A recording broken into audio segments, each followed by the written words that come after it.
James, why is film so important to you? For me, well, it's been part of my working life for my entire working life. But for me, it's the way that it informs the world that we live in, the way that it helps us to understand where we've come from, how we are, and in consequence where we're going to be. I just think it's the most important new medium, if you like, for the transmission of information and entertainment of the last 100 years. It's just an incredibly important medium. And you've obviously we've seen a few films in your lifetime. Many thousands. Yeah. What are the kind of films that really inspire you? What interests you the most about film? I think I've had a particular interest in documentary film. That's always been my area rather than feature films.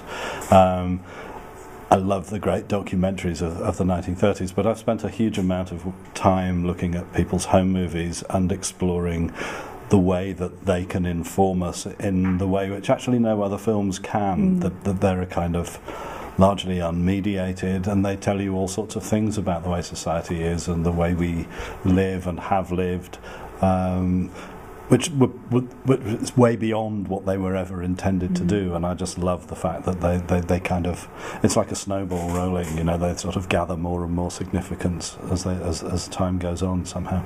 And have you been impressed with the standards so far? I've loved it. It's been terrific. Yeah, it's really impressive. What would you really like to see in a film? What are you looking for when you're judging?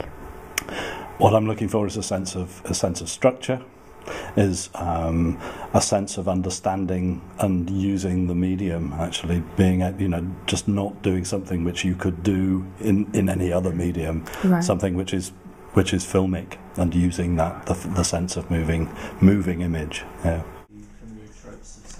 So, John, have you been impressed with the standard so far? I've been really impressed. It's been hugely enjoyable. I've been impressed with the range of different forms that have been on show, and the seriousness with which they've been tackled. It's just been really interesting, very heartening. And obviously the film industry is notoriously very difficult to get into, but can you see a future in film for any of these young people? I've seen a future for one of the very youngest participants in this already today. His original use of camera work and so forth. I've seen a whole different way to use film and vocabulary of film. So yeah, there's somebody down there. And of course, the majority of them who've displayed a sense of the kind of history of film and the way to use media language and the way to use certain shots, you can see a future for them in it, definitely. And what are you looking for overall? What are you looking for when you're thinking about who will win a certain category? You're looking for a sense of form and a sense of structure, but also some kind of communication of an idea, and some expression of media literacy.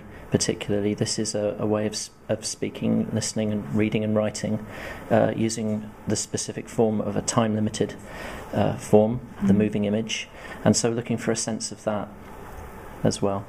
And what is it about film in particular that's so important? Because we hear a lot about the arts, but what is it about film that is so important? It's the dominant mode of communication. I think it's been with us since the century before last. It should have a much stronger place in our literacy curriculum, and it should be alongside all of the traditional print forms of literacy.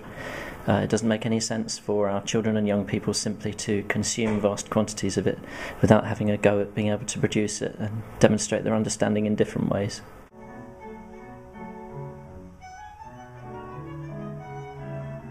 Andrew, how do you think new technology is being used? Do you think it's being used in classrooms as much as it ought to be?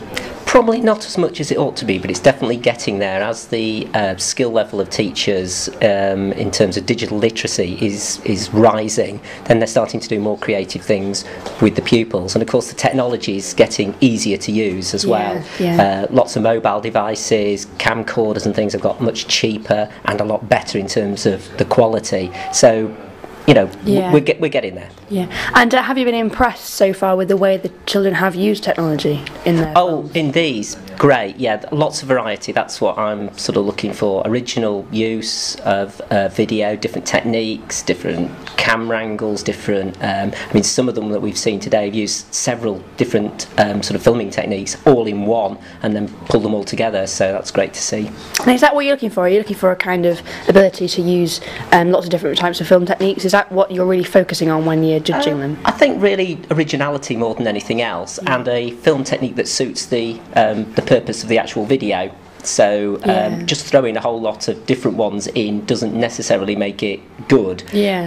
But just variety, really, and ones that are actually aimed at exactly what the purpose of the video is. It's the best way to go. And you're obviously very experienced in film. What kind of film is what interests you most about film? What is it that makes you think this is really important? Well, for me, it's the children, because I come from a sort of educational background, so I'm looking for sort of how children are approaching the different media and how they're actually being able to communicate their ideas through film. So that's what I'm looking for.